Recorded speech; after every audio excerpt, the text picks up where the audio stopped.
The Lake County Chamber of Commerce, Lake Co News, and Mr. Mark Brannigan, who is our moderator this evening. Let me welcome you to this forum for the candidates of the Sheriff's Office.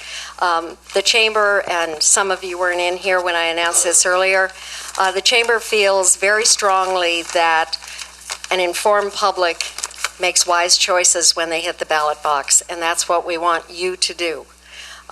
We hope that you will be pleased with the information you hear this evening, one way or the other.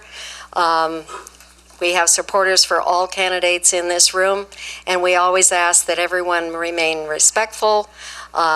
We don't necessarily encourage applause. It's not truly appropriate during a forum, although you may disagree with me, but that's okay. I'm older. I can say that. So, welcome again. Thank you for being here, and thank you to our candidates. We appreciate their time and their efforts.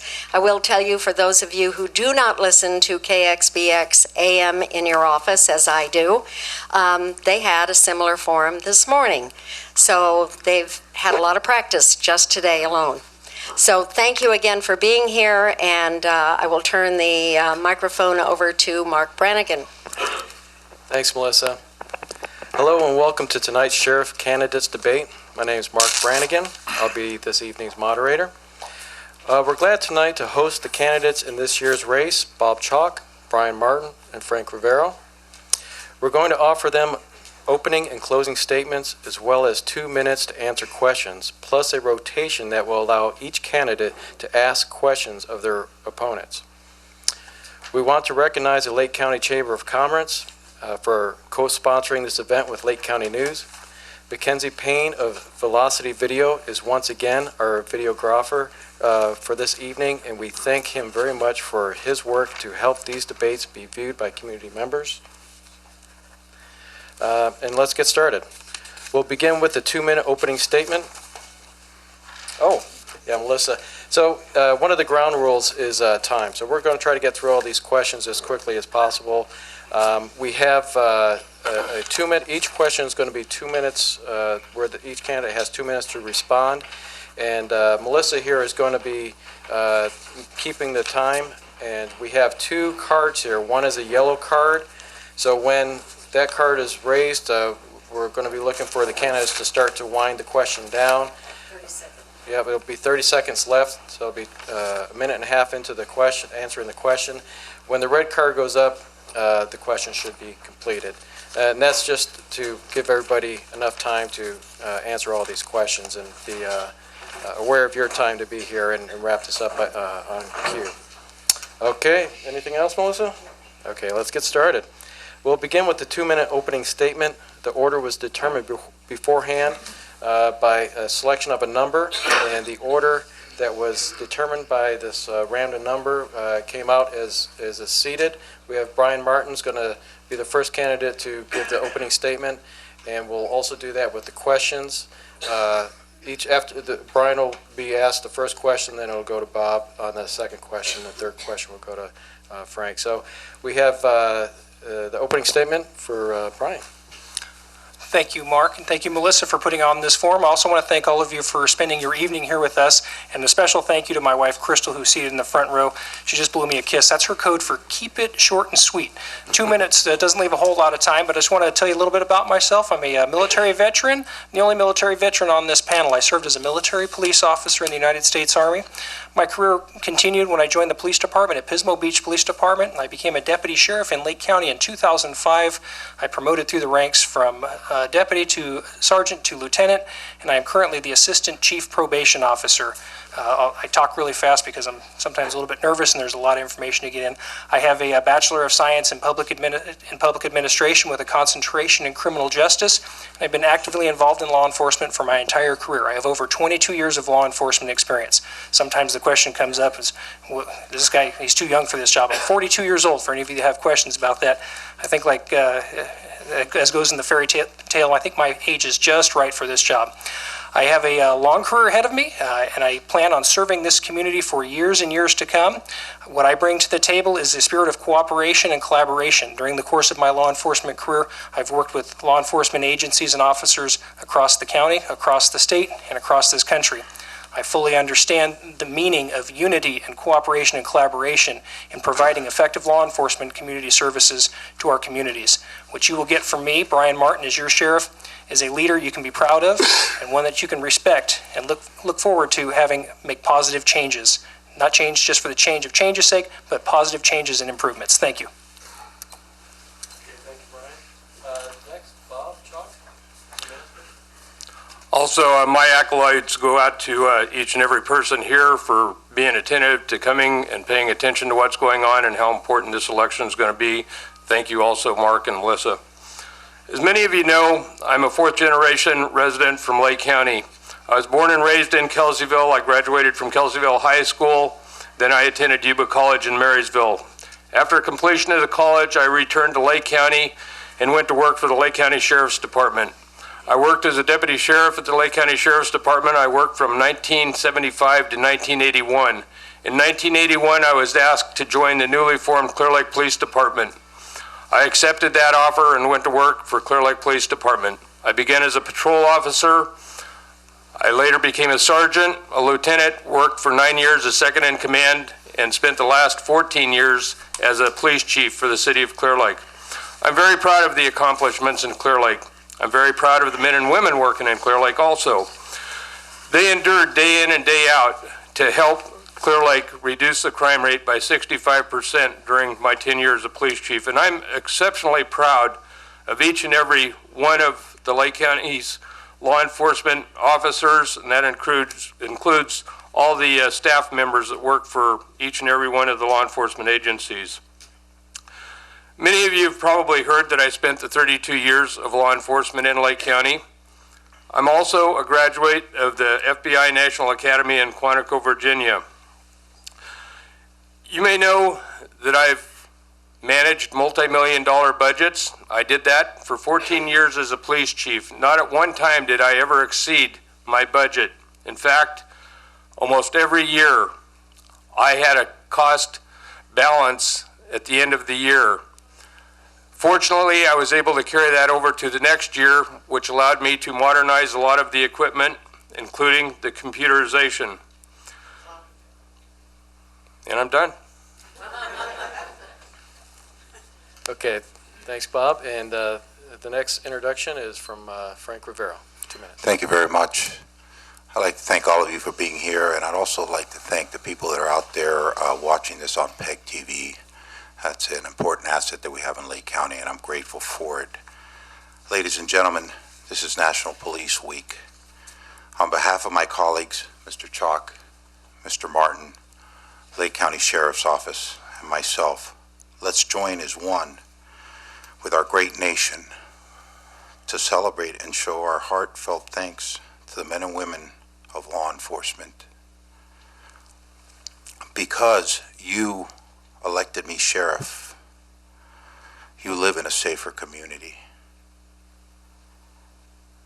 Because you have trusted me, your tax dollars have created the best possible leadership to manage the sheriff's office. And because we have hired the best people possible to serve you, those people continue to meet the challenge. And they know that to be true. Thank you. Okay, we'll get started with the questions. The first question is going to be presented to Brian Martin, 2 minutes, and the question is, what one key area in the sheriff's office do you plan to improve immediately if you're elected? I've said from the beginning of my campaign, as I said earlier in my opening speech, that cooperation is key to success in our community with the Sheriff's Department. The relationships that have been damaged over the years, not just by the incumbent sheriff, but it goes back years and years. I understand in our community there's been some tragic issues and the relationship's been damaged, and we need to restore those relationships and regain that trust and work in partnership and cooperation with other agencies. So that one key area that I want to improve is just that, restoring the relationships that have been damaged between the Sheriff's Department and the other law enforcement agencies in this county. That includes the District Attorney's Office, Lakeport Police Department, the Clear Lake Police Department. And I also want to fix the relationships that have been damaged between other departments and other government agencies like the Board of Supervisors.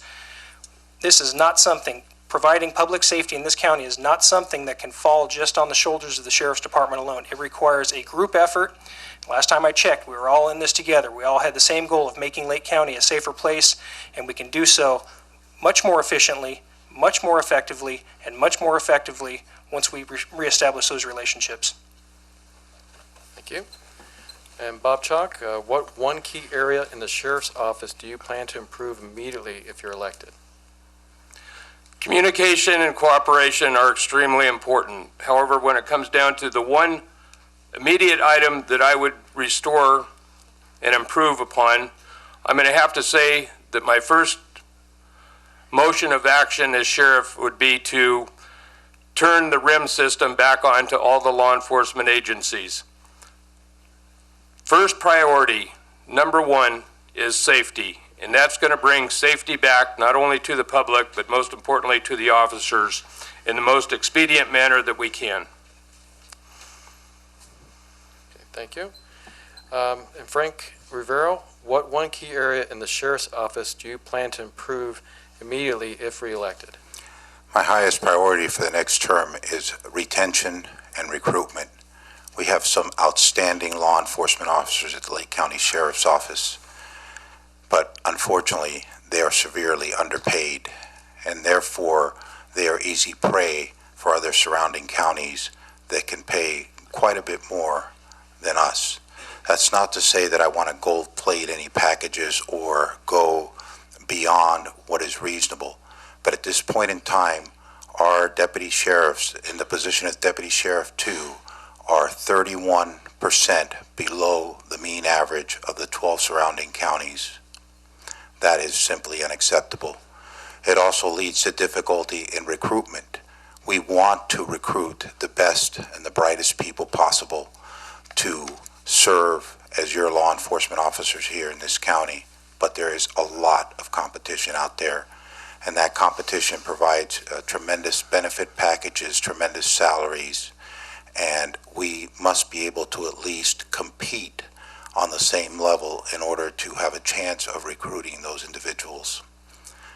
I will work tirelessly to make sure that we have increase in pay for the men and women of the Sheriff's Office that have served you so diligently for so long. Thank you. Okay, thank you. The next question will go to Bob Chalk. In your view, what are the biggest issues facing the Sheriff's Department at this time?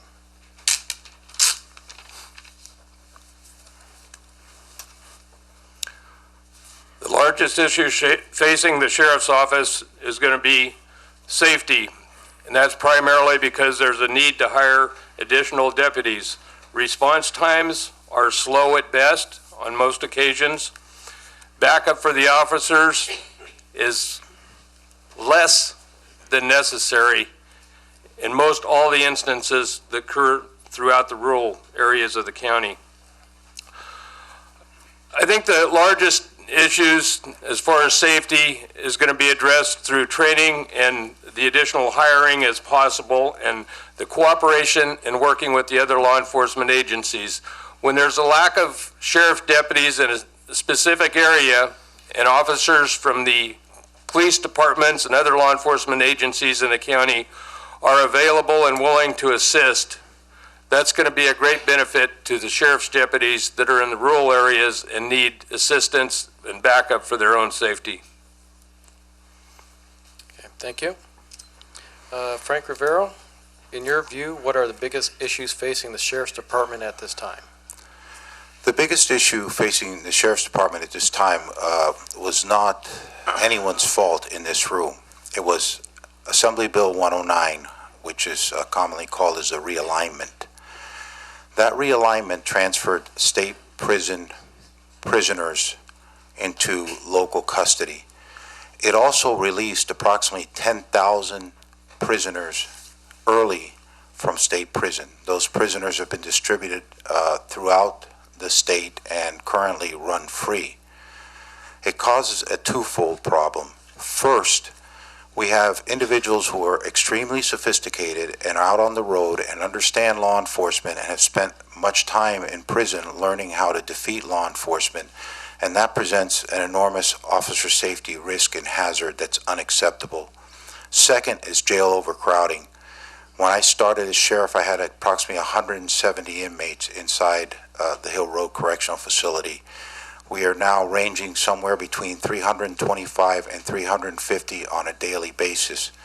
We are licensed or approved for 286, so we are already suffering serious overcrowding.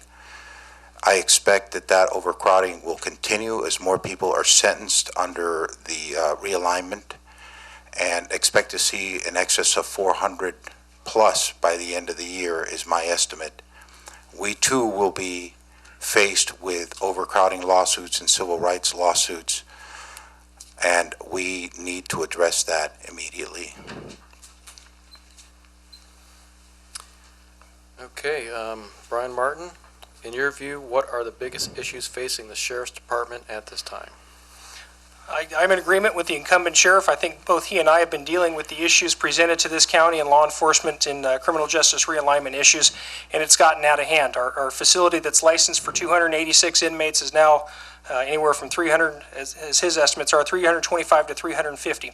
The reason we have criminal justice realignment is because of overcrowding at the state prison system. The Supreme Court forced this decision on us, and we were forced in our state to release these inmates and put the responsibility of dealing with inmates in the future at the county level. The answer is simply not to put more people in the same amount of jail. The answer is to come up with long-term solutions and address these problems in a smarter manner. Funding that comes from the state is designed for programs that treat people that have substance abuse problems, people that have employment problems. They can't get a job because they don't have a high school diploma. We'll get them a GED. If they don't have job skills, we can put them in a job skill treatment program. There are people that are in custody that may be there for nonviolent offenses waiting trial. With a cooperative relationship between the Sheriff's Department and the Probation Department, say for example, we can have pre-trial programs, pre-sentencing programs where we can monitor these inmates and free up bed space in our jails for the most serious and the most violent offenders. Another issue that I would like to see tackled to deal with the overcrowding problem is a veterans court in our county. We have our veterans that go off and serve our country and see horrible things that most of us are fortunate enough not to ever have to witness. And those experiences often lead them to have substance abuse problems, anger management problems, and to come into contact with the criminal justice system. With a veterans court, we can identify veterans and point them in a direction that is not simply incarcerating them, but putting them in a program that serves them by getting them better and steering them away from criminal activity in the future. It's the right thing to do. Thank you. Okay, the next question is to Frank Rivero. It's a bit of a long question, so if you need me to repeat it. Lake County is home to numerous American Indian tribes, which are considered sovereign nations under federal law. What unique challenges does sovereignty create for local law enforcement, and how can the Sheriff's Office best work with local tribal governments to ensure fair treatment for tribal peoples? Sovereign governments mean just that. They're sovereign governments. They have the ability to dictate how they operate as a government. Although there is one caveat to that. We, in 11 states, control the law enforcement for rancherias. And under that control, we are required morally and ethically to provide them with equal treatment under the law. So we must acknowledge their sovereignty. We must treat them the way we would treat any other citizen in this county, and we must provide effective and efficient law enforcement for them. I'm proud to say that we have done exactly that. We have provided them with exactly the same treatment as any other citizen in this county, and it's been exemplary. I have worked with tribal governments on many different issues. Recently with the Upper Lake Tribe, there was an issue concerning staging and the fire department. I had several meetings with the chair there. or conversations which resulted in a meeting, and the issue was resolved. Thank you. Brian Martin, Lake County is home to numerous American Indian tribes, which are considered sovereign nations under federal law. What unique challenges does sovereignty create for local law enforcement, and how can the Sheriff's Office best work with local tribal governments to ensure fair treatment for tribal people? It's impossible to simply summarize Public Law 280 in a 2-minute spiel, but a real quick interpretation of that is Public Law 280 is a federal law that grants local jurisdictions the authority to enforce criminal law, not procedural law, on tribal lands. There are many, many nuances and things that a lot of our deputies just simply aren't aware of. A lot of our tribal members aren't aware of them. My commitment to the tribes has been and will continue to be that I will bring a training program here to Lake County that will be post-certified. I've gotten training programs here at the Sheriff's Department post-certified in the past, and I think the current sheriff is still using those programs, and I'm proud of that. But I want a Public Law 280 program and training class here in our county so that we can train our own law enforcement deputies and police officers in this county, and also invite deputies from surrounding counties. This isn't unique to Lake County. There are a lot of counties in the North State that have the same issues that we do, and it's very important to provide that training to our deputies so that they can effectively do their job with the knowledge that's required. A component of that training I've committed will be dedicated not only to Public Law 280, but to Native American cultural studies. There's a lot of times what I found is there's a big understanding when non-native law enforcement shows up on tribal lands because there is conflict and there's confusion about the existence of the laws. What laws can a deputy enforce against tribal members on tribal lands, and what laws can't they enforce? A lot of times they don't know. A lot of times, since they don't know, it might appear that they don't care. I can tell you that the men and women that work at the Lake County Sheriff's Department care about everyone they go out and serve. And they got into this profession because they care about people and they want to help people. And I'm committed to providing them with the knowledge and the training so that they can effectively do their job and be more understanding when they're serving our communities, both native and non-native alike. Okay, thank you. Bob Chalk, Lake County is home to numerous American Indian tribes, which are considered sovereign nations under federal law. What unique challenges does sovereignty create for local law enforcement, and how can the Sheriff's Office best work with local tribal governments to ensure fair treatment for those tribal people? Sovereignty doesn't actually create a particular problem for law enforcement because PL 280, which is actually 60 years old now, it's passed down from the federal to the state and from the state to the county as far as the jurisdiction for criminal law enforcement on the reservations. The tribes actually retain their own sovereignty under PL 280. It specifically gives the local law enforcement agency jurisdiction to handle criminal matters on the reservations. It also allows the reservations and tribes to regulate their own reservations by ordinances the same as a city would do or a county could do. They can make up their own laws, and those can be enforced by the local law enforcement agency also.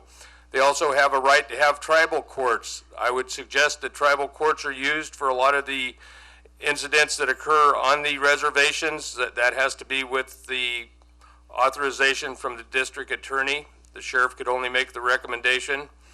We need to work with the Indians to resolve any of the conflicts. We need to train our officers so that they understand the different traditions that the Indians have and can work within that traditional aspect.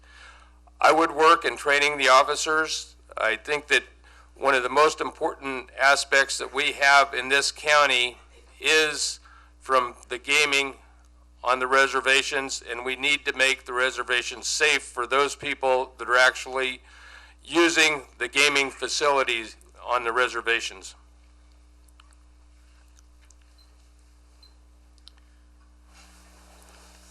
Okay, thank you. The next question is for Brian Martin. In the process of negotiating with the Sheriff's Office Employee Association, do you support binding arbitration, and why or why not? In the Lake County Deputy Sheriff's Association, the Employees Association. With the Sheriff's Office Employee Association is a question that was posed. Okay. It's confusing. I don't think, I'll just answer the question as it's posed in relation to a deputy sheriff's association. Binding arbitration has taken place in a lot of areas throughout the state, and it's proven to be quite costly. The county that I came from in San Luis Obispo engaged or enacted binding arbitration for their police department in that county, and the officers there got a lot of raises, but it didn't create any more money. So what ended up happening is those that had enough tenure and time on the job kept their jobs, but it resulted in a lot of layoffs. I think the labor negotiations is something that needs to be left up to the labor unions, and not necessarily something that a sheriff should get involved in. I hear the incumbent sheriff saying that he advocates for pay raises, and I don't think there's anybody in this room who thinks that our deputy sheriffs are unfairly paid. However, after almost 4 years in office, they still haven't had any raises. I think that my time would be better spent addressing issues that I can impact and have control over. Thank you. Bob Chalk, in the process of negotiating with the Sheriff's Office Employee Association, do you support binding arbitration, and why or why not? The sheriff actually has no authority as far as the funding for the sheriff's department, including the pay salary for the employees of the sheriff's department. The question is about binding arbitration, and I'm not sure what specifically is meant on what aspect of the binding arbitration, because we could be talking about two different types of binding arbitration. We can talk about binding arbitration with reference to pay. I think I just addressed that. So I'm going to also address another binding arbitration, and that would be for disciplinary actions that occur within the sheriff's department. Number one, on the pay, I can say that the sheriff has no authority to do that. Number two, as far as binding arbitration for disciplinary action, I as a sheriff would support that, so it's fair and unbiased, and there's an appeal process that is proper for the employees. Thank you. Frank Rivero, in the process of negotiating with the Sheriff's Office Employee Association, do you support binding arbitration, and why or why not? I personally do not support binding arbitration for the deputy sheriffs. I have witnessed for the last 3.5 years the negotiating process that both the DSA and the LCCOA and other unions in this county have gone through with the county, and I don't believe, in my opinion, that it's been fair or equitable. I believe that the glass ceiling that's been held over all county employees for the last 7, almost 8 years should be removed, and it should be removed immediately. I also believe that the Board of Supervisors should deal fairly with all the county employees. The people that work for this county are our human resources and our most important resource. I think that we should support, as a community, better pay and better benefits for all the individuals, the men and women, who strive to support you in each and every one of their endeavors. Okay, thank you. The next question is for Bob to start. Please describe the methods of media tools you will utilize to communicate with the public to promote transparency and to educate.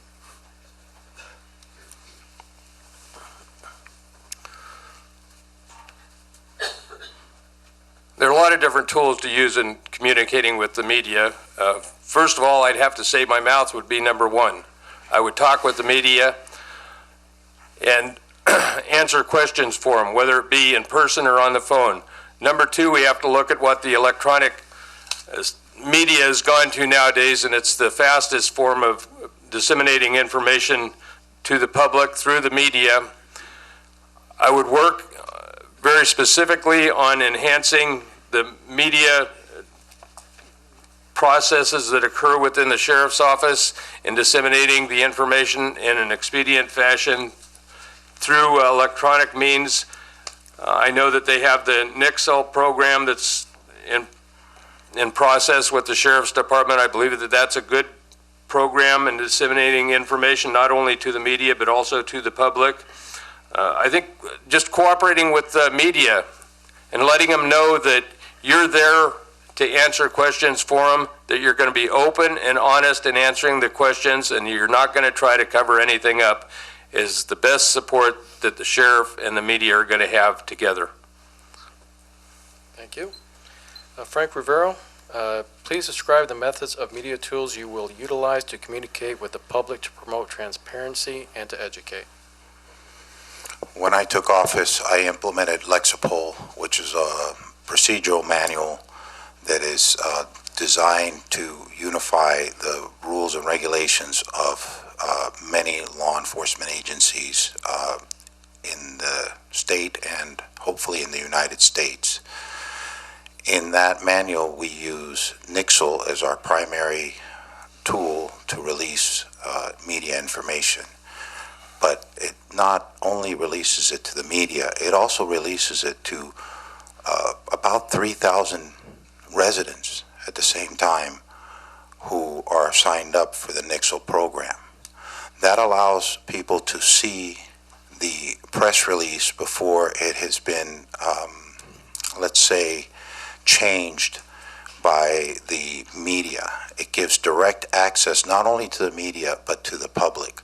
I also have an outstanding public information officer. He's available all the time to talk to the media. He responds as quickly as possible. He does have other duties as part of command staff, but his primary duty is to respond to the media inquiries and to put out media and public information releases.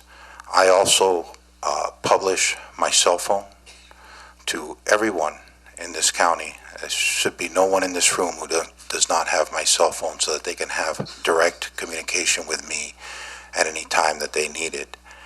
And I provide the information that we can legally release as soon as it can be legally released.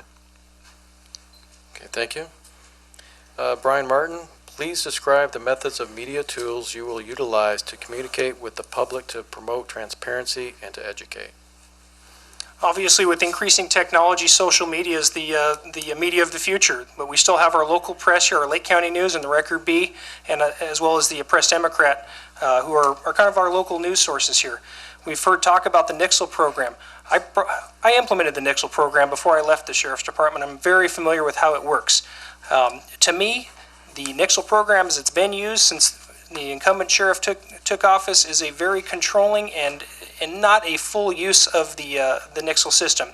That system has the capability of targeting certain geographic locations in our county to only send messages to people in that particular area that are of concern to them. You may not want to subscribe to Nixle and hear about every drug bust that happens, but you might be concerned about somebody running around the neighborhood with a gun. We can use that system and make every deputy sheriff a public information officer. The information shouldn't be channeled through simply the sheriff's designee. Under my reign, every deputy will have a little bit of training and a little bit of understanding about what information is important and urgently should be released during a crisis situation. Every deputy is paid for by your taxpayer dollars, and every deputy should have the authority to release information that keeps you and your community safe. I'd like to see more implementation of social media networking sites such as Facebook and Twitter. I'd like to see an updated Sheriff's Department website. The design that's been there has been there for years and years and years, and I think it's time for a little bit of refreshing and bringing us up to date. Lastly, this isn't so much a media tool, but it's kind of a public outreach. We haven't had a Citizens Academy since I left the Sheriff's Department, and I think that's a very important program to reach out to members of our community so they can interact and understand what our deputies go through on a day-to-day basis, and let them understand what we're dealing with in our communities as far as law enforcement issues go. Okay, thank you. Next question is for Frank Rivero. How do you see the passage of Measure N impacting the enforcement of marijuana grows and cultivation?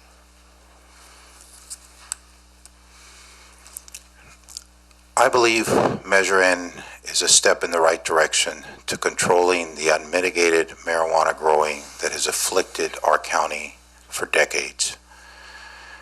The problem lies with the criminal element that has taken refuge within Proposition 215 and began the process of proliferating right in our own backyards. And this is a very serious and dangerous proposition for each and every person in this county. Although Measure N isn't perfect, I do support it for those very reasons. We must have some method of drawing a bright line between legitimate medical marijuana patients who are entitled by the will of the people to access to their medicine and organized criminal enterprises that are here to profiteer, to create havoc, to inflict violence on our residents, and to destroy our environment. Thank you. Brian Martin, how do you see the passage of Measure N impacting the enforcement of marijuana grows and cultivation? I think whether Measure N passes or not, or some other alternative initiative or referendum passes or not, the job of the sheriff is simply to allocate resources in an effective, responsible, and controlled manner. Since the beginning of my campaign, I have stated my opinion on marijuana enforcement efforts. They're going to continue no matter whether or not Measure N passes or doesn't pass or some ordinance comes into place. Large-scale commercial growing operations are the ones that draw crime to our communities. Those are the ones that draw people from all over the country to come to Lake County and bring violence, bring robberies, bring kidnaps, and bring murders to our community, and that's the biggest concern that we have to deal with. Large-scale commercial growing operations, grows on our public lands, grows where people are trespassing on other people's private property, grows that are causing significant environmental damage, not only in our outdoor areas but in our communities, and grows where people steal water or divert natural waterways are going to be the focus of my enforcement efforts by my deputies. They're going to have clear direction, clear guidance, and clear leadership to devote their activities and their efforts on those types of issues, not simply because somebody, maybe one or two plants over an ordinance. I think it's valuable to have that tool in place so that code enforcement can do their job, and code enforcement has guidance and direction. But again, when it comes time to allocate law enforcement resources in this county, I'm the only candidate that's laid out clear, understandable, and reasonable guidelines in addressing the marijuana problem. Okay, thank you. The next question goes to Brian. Oh, I'm sorry. Okay. No, I'm sorry, Bob. Bob, I'm sorry. Okay, Bob Chalk, how do you see the passage of Measure N impacting the enforcement of marijuana grows and cultivation? No matter which way it goes, it's going to be very difficult to enforce.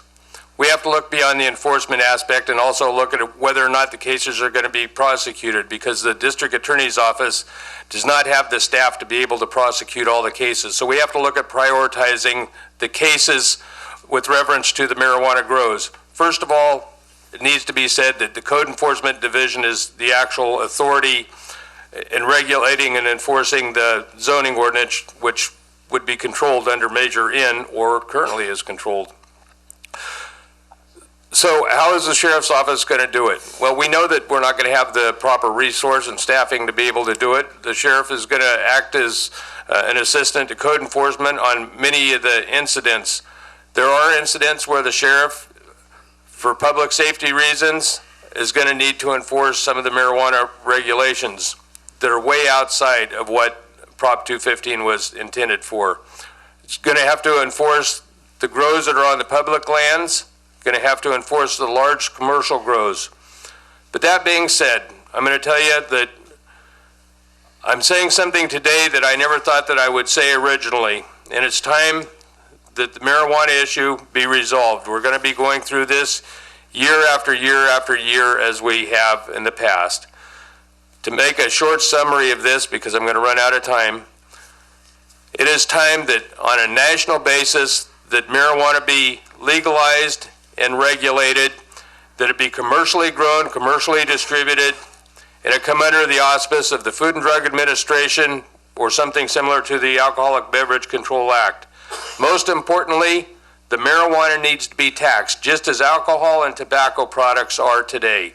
We need to start running in that direction and look at a revenue generating source that we have the funding to be able to enforce the regulations that are there. Okay, thank you. Okay, this question is for Brian. If Measure N does not pass, what are the impacts to the Sheriff's Department? Again, I think the plan that I've set forth really isn't affected one way or the other by the passage or non-passage of Measure N. The problem with marijuana isn't marijuana itself. I've worked 22 years in law enforcement, and I've seen people drink themselves to death, overdose on prescription medications, cocaine, heroin, methamphetamine. All of us have seen the tragic effects of narcotics. I don't think anyone of us have seen anybody get stoned to death. It's not marijuana that causes the problem. It's the violence that it brings to our community. It's the nuisance issues that it causes with quality of life in our communities. And those are the issues that will be addressed under my plans. Marijuana causes problems in our community for one simple reason, because it's extremely profitable. We can take the profitability out of it by making it legal, like Mr. Chalk said, but that's not up to the Lake County Sheriff to determine. What the Lake County Sheriff needs to determine is how to effectively deal with that problem in our community. And my plan deals with that. Those large-scale growing operations, those people that are trespassing on their other people's property, the people that are growing in our public lands, preventing us from being able to go up there and enjoy what is rightfully ours. People that are stealing, especially with this drought going on, people that are stealing water and diverting natural waterways, and people that are damaging our environment. I said earlier, when I talk about environmental damage, I'm not talking about outdoors. I'm also talking about people that come into our neighborhoods and buy undervalued homes, turn them into commercial grow houses, earn their hundreds of thousands of dollars, and leave the mess behind for us to clean up. Those are the people that I want to go after. Those are the people that are causing the huge problems in our community, and those are going to be the targets of my enforcement efforts. Thank you. Bob Chalk, if Measure N does not pass, what are the impacts to the Sheriff's Department? Impacts are going to be virtually the same as whether it passes or doesn't pass. It's still going to be a problem we're going to have to deal with. We're right back to the zoning regulations for it. If it doesn't pass, we're going to have more tools to be able to regulate the enforcement of the marijuana in the county. The sheriff is certainly going to have their hands full in regulating it, but it's necessary that it be done. The marijuana issue is far beyond the issue of marijuana. I don't believe that anybody cares whether or not somebody uses marijuana for a medical purpose. What it is bringing into Lake County, as it is other counties, is a lot of crime from outside of the area. The people are coming into Lake County. They are growing the marijuana. They are taking the profits in the marijuana outside while they're creating a large problem in Lake County. We're seeing the home invasions coming from the marijuana grows. We're seeing more methamphetamine problems occurring because of the attention that law enforcement has to give to the marijuana issues and has not had the time or resource to be able to spend it on the methamphetamine problems. Methamphetamine is a killer drug. We have to start spending resources towards the methamphetamine program and bring back a narcotic task force like we had one time in the past. I believe that in the near future, marijuana will be legalized. That's not what I prefer, nor what I condone, but I do believe that that will occur, and I think we have to start looking at what we're going to do as far as setting up the tax base when it does become legal in California and beyond. Thank you. Frank Rivero, if Measure N does not pass, what are the impacts to the Sheriff's Department? If Measure N does not pass, that will present a great challenge to the Lake County Sheriff's Office.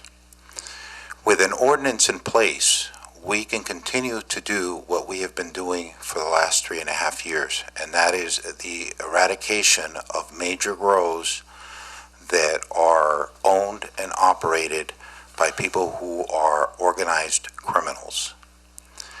As an example, in 2013, we seized and destroyed 160,792 illegal marijuana plants. And this year alone, and realize that we're still outside of the quote-unquote grow season, we have seized and destroyed over 13,000 illegal marijuana plants. We must have an ordinance, and an ordinance that works. I believe Measure N is not perfect. I have stated that publicly, but I also fully believe that it can be enforced. I disagree with people who say that it cannot be enforced. I believe that once passed, it can be adjusted and fine-tuned, but for this county to be left with no ordinance at all and having to divert our precious resources of our narcotics division to these grows that will pop up all over the county would be a big problem for the Lake County Sheriff's Office and all law enforcement in this county and the people. Thank you. Okay, the next question is for Bob Chalk. How important is continuing education for the sheriff's position and their staff, and what kind of policy would you use to support this?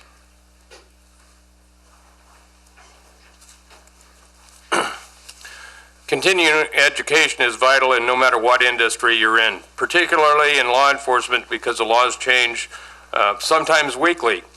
And the employees need to be able to keep in touch with all the new changes in laws.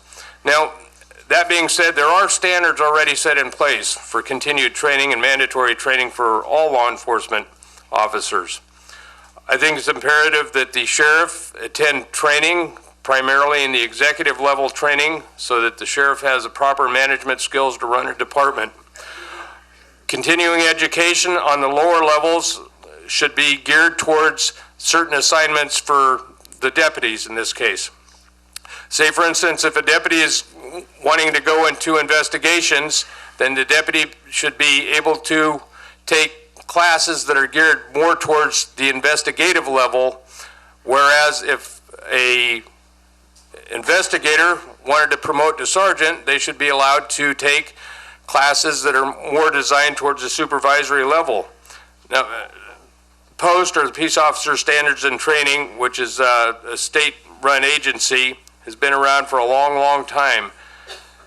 They set the standards for training in law enforcement, and each agency has to meet compliance annually for all the standards that are set through their training. The great value of POST is that POST provides the training, but also pays for the training.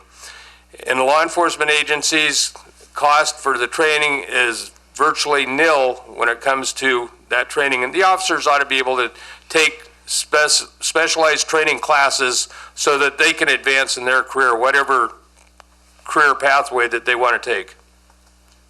Thank you. Frank Rivero, how important is continuing education for the sheriff position and their staff, and what kind of policy would you use to support this? There's an old saying that still holds true today, which is the laws is shifting sands. Things change literally minute by minute at times with Supreme Court decisions, new legislation signed in, lower court decisions, and we must stay on top of that. And continuing education is the best tool that we have to do so. I myself have taken 2 continuing education classes just this year. I am slow to disapprove any request from any deputy for a training class. In other words, I have increased the amount of training for our deputies dramatically since I've taken office, and I will continue to do so. It is important that we first hire the best and the brightest and most qualified people, but then we have to keep them up to speed and knowledgeable concerning your rights, the law, criminal law, and we endeavor into all kinds of avenues that are very specific and require training. I fully believe in the continuing education process, not just for law enforcement, but for every career. Thank you. And Brian Martin, how important is continuing education for the sheriff position and their staff, and what kind of policy would you use to support this? It's very important to me as a law enforcement professional. I recognize the need for ongoing training and education. I recently finished my Bachelor of Science degree in Public Administration with a concentration in criminal justice. It took me many years, and it was very difficult to do while working full-time and raising a family, but I was able to return and do that. As far as law enforcement continuing professional training, we've heard talk about post requirements, mandated training, and that's completely accurate. Post does require that law enforcement officers in the California take updated perishable skills training. I'm proud to say that when I was at the Sheriff's Department, I recognized the need that for that type of training, and that we spent a lot of money sending our deputies out of county for courses such as defensive tactics, arrest and control, defensive driving, firearms training, tactical communication, and racial profiling.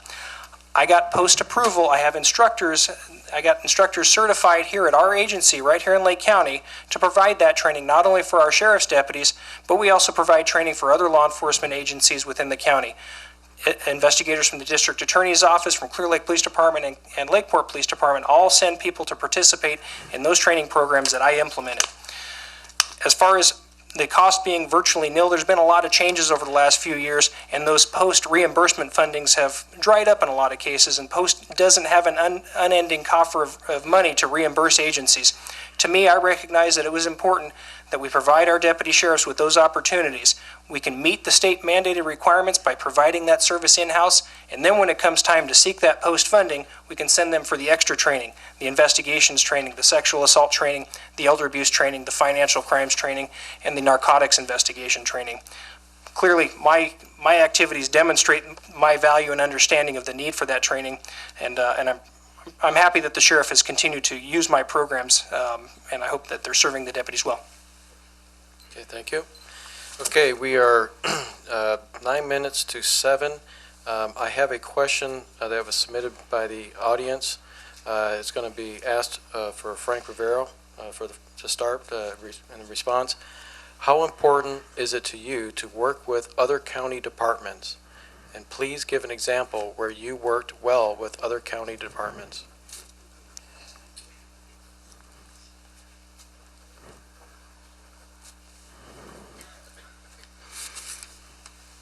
It is very important to work with other county departments, but you cannot be in lockstep with other agencies or other county departments. There's a reason why there is a separation of power in this country, and it's so that does not happen. If you find yourself in lockstep agreeing with everything that other agencies are doing and the actions of others without questioning those actions, there is a problem. That type of conduct leads to favoritism, it leads to cronyism, and it's not good for the system in general. I have worked well with many different agencies. We recently used the U.S. Marshals to round up 3 wanted sex offenders. We sent out our deputies with the U.S. Marshals.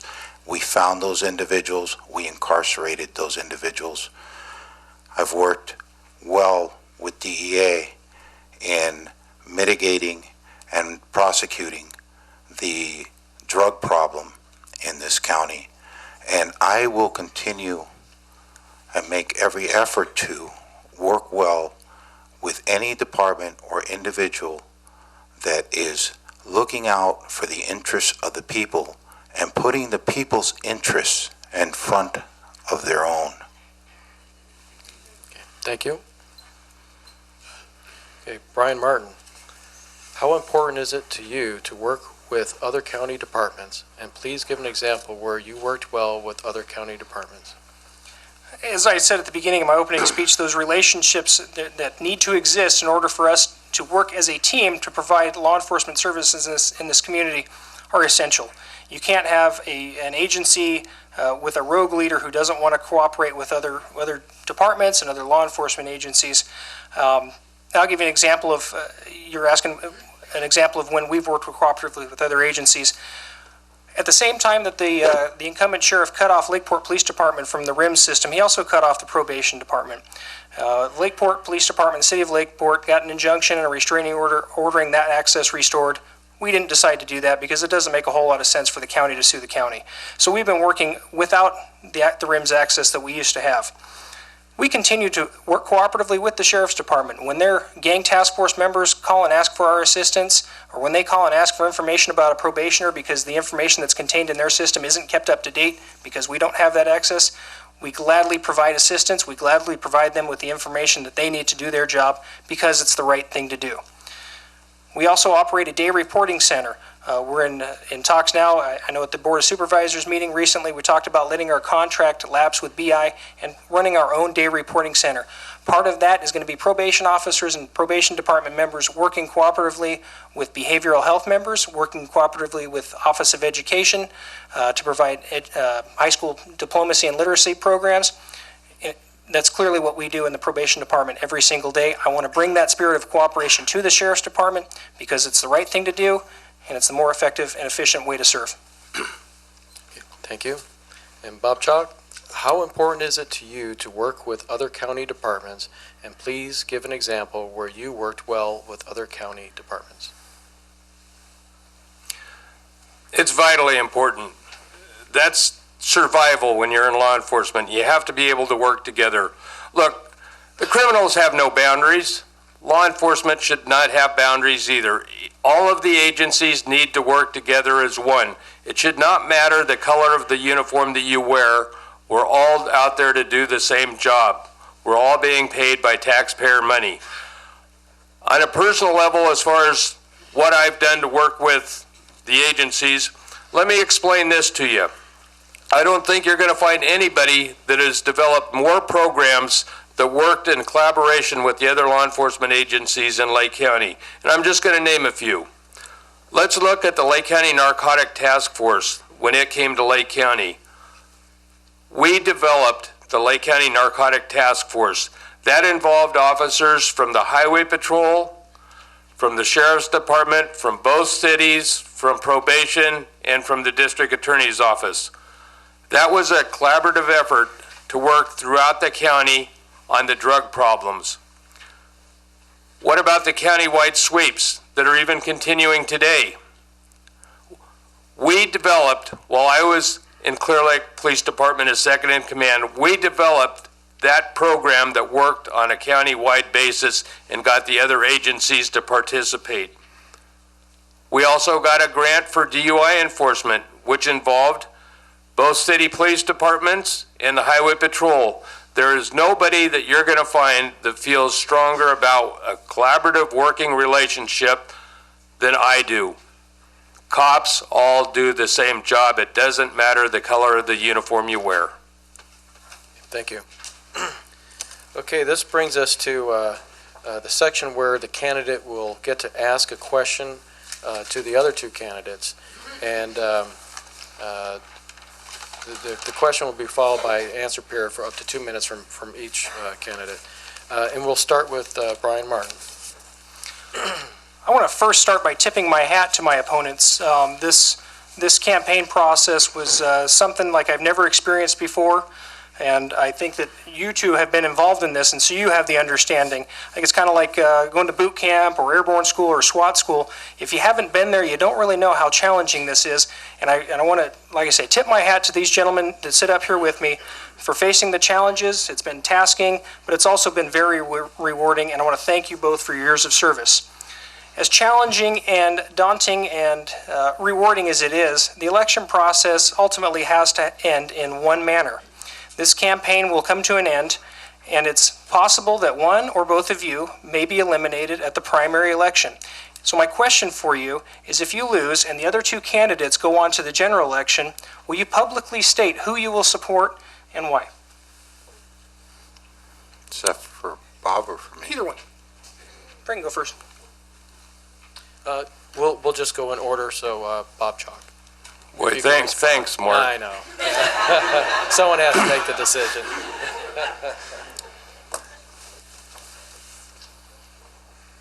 This really isn't a difficult question. I think I can summarize this up by saying yes. Okay. The question was, would I support one of the candidates into the November election if I was eliminated? The answer is yes. And who and why was also asked. Okay, Frank Rivero, if you could respond to the question, please. Can I go back 1 second, just to clarify? Brian said who and why. I don't feel that we're at a stage in this election process as to where any one of us candidates should be in a position where we should state who and why at this stage of the game. I think one of the candidates will be very happy in the end, though. Thank you. I feel like my question didn't get answered. Okay, Frank Rivero. If in fact there is a runoff, I believe it's incumbent on the person who is left out to make a decision and announce that publicly. I do, however, agree with Mr. Chalk that at this point in time it would be inappropriate to state that. Okay, thank you. Okay, the next question is for Bob Chalk to ask the other two candidates. Well, who do you think is going to go to the Super Bowl this year?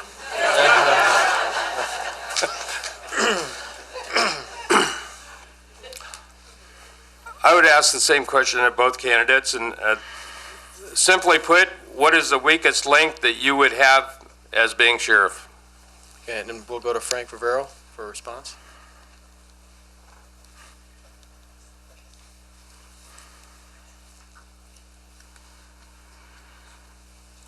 The weakest link is always the person, situation, or circumstance that has not been addressed or foreseen.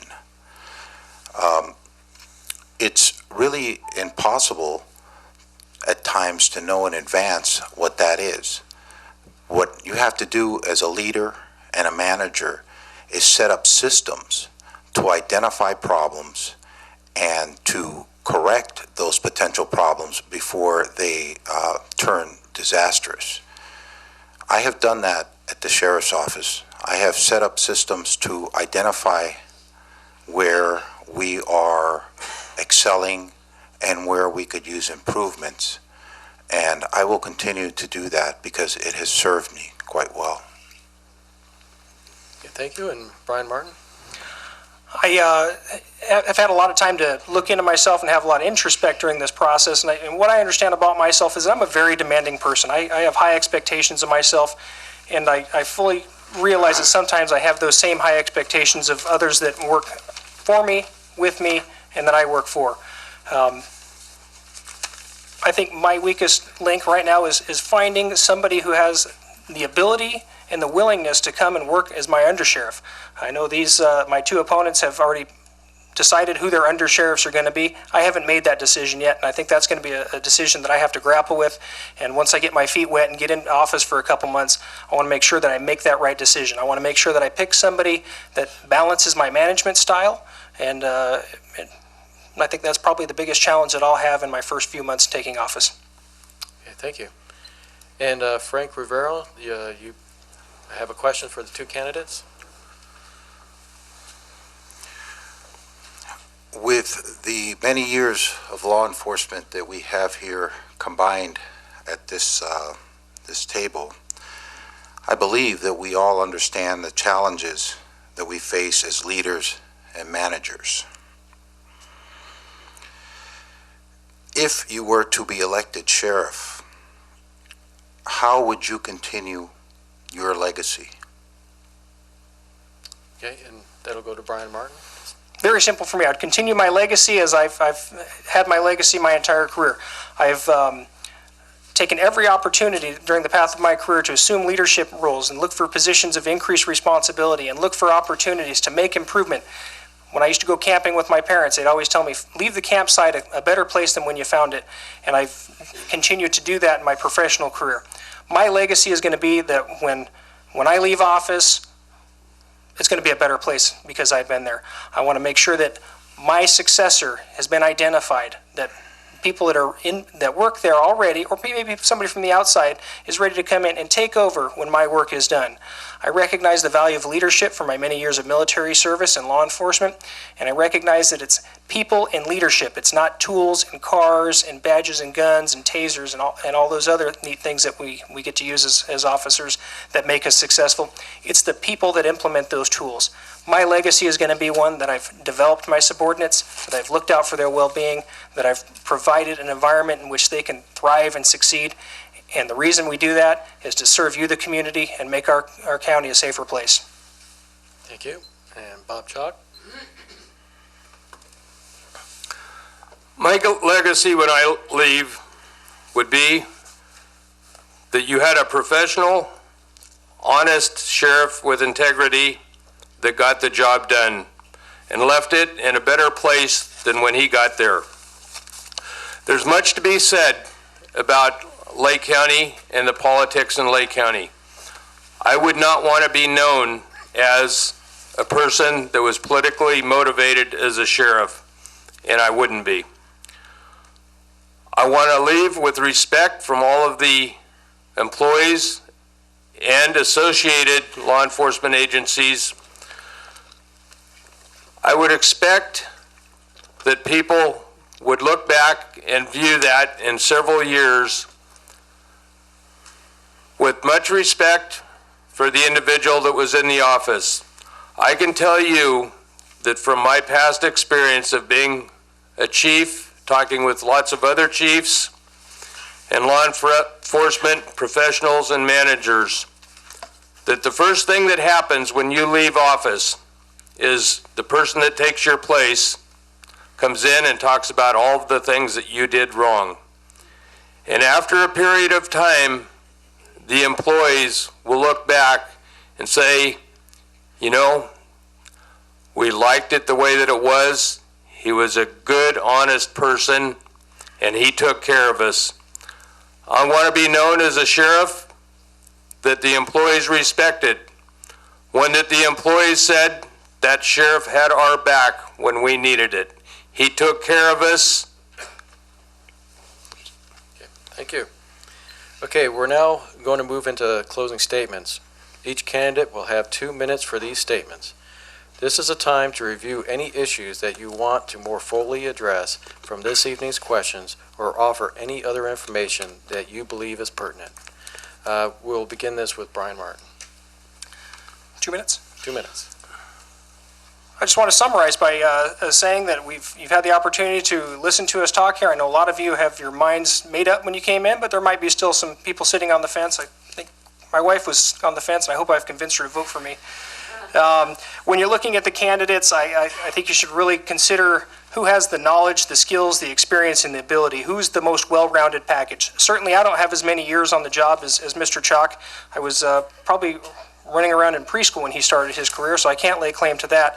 But when you look at the variety of experience that I have, I'm the only candidate that's a military veteran that served in the military police. I've been a police officer, a corporal, a sergeant, a lieutenant, a special agent with the Department of Justice, and the assistant chief probation officer. I have a Bachelor of Science degree.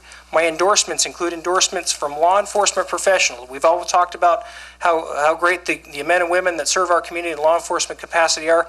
Well, I have endorsements from the California Robbery Investigators Association, the Lake County Deputy District Attorneys Association, the Lake County Safety Employees Association, and the Lakeport Peace Officers Association. I'm also endorsed not only by law enforcement officers, but by community leaders on the Board of Supervisors and in both city councils. Hundreds of people have endorsed my candidacy. Hundreds of people know that Brian Martin is the best choice for the future of Lake County. Thank you. Thank you. Bob Chalk? Thank you, and thank everybody out here again, and particularly I want to thank both Brian and Frank. If nothing else, I think we've all learned a little bit through this process, and no matter who the sheriff is, I think that we'll be able to garner something from what we've heard from one of the others here tonight. But in closing, we've heard about endorsements. I'm very proud to have the endorsements of two of our former sheriffs, Ray Benavides and Jim Wright. I'm also proud to have the endorsements of two of our former Highway Patrol commanders, Steve Davis and Jerry Mills. Those are important endorsements because they're people that were in those positions and knew what it entails to do the job. They're not from organizations that have never been in that position. They're actual endorsements from people that have done it. But for the last 20 years, the sheriff's office has been personality and politics driven. I'm going in to do a job. I'm not going to be motivated by either. You have a choice. You can pick the expertise level here you want. I'm the only person that has spent enough time in any position to develop the expertise that a sheriff should have. The past two sheriffs have been elected from within. Both have been plagued by criticism and controversy that has stretched well beyond Lake County. This is your first opportunity to elect a sheriff that comes from outside county government. As sheriff, I will lead the department with a focus on integrity, community service, cooperation, and professionalism. I have much to offer professional and a strong commitment to continue my community service as your sheriff on a long-term basis. Remember, if you were selecting a doctor, who would you choose? Somebody that's been doing it for a long time, or somebody that wants to practice on you? Thank you. And Frank Rivero? Thank you. My opponents and colleagues have expressed their ideas, and I'm thankful. Because the truth is, the Sheriff's Office, the team which I'm proud to be part of, has exceeded all expectations with value-added benefits. We have modernized the Sheriff's Office and brought it into the 21st century in the last 3.5 years. The facts speak for themselves. I am holding up the arrest statistics and a comparison between 2010 and 2012. 2010 was prior to my administration, 2012 was mid-administration. Methamphetamine sales in 2010, 4. In 2012, 31. Methamphetamine possession, 2010, 75. 2012, 99. Marijuana illegal sales, 2010, 11. 2012, 17. Marijuana illegal cultivation, 39 in 2010, 79 in 2012. Marijuana legal possession, 27 in 2010, 91 in 12. Sex register violations, 1 in 2010, 12 in 2012. Child molestation cases, 6, 2010, 8 in 2012. 8 elder abuse cases in 2010, 18 in 2012. And the beat goes on. In 2013, we seized 5.6 pounds of methamphetamine in total. This year, we are up over 9 pounds of methamphetamine and set a new record for Lake County with a 7-pound seizure. Thank you. Okay, that brings to an end this evening's forum. Thank you to Bob Chalk, Brian Martin, and Frank Rivero for their participation. Thank you. I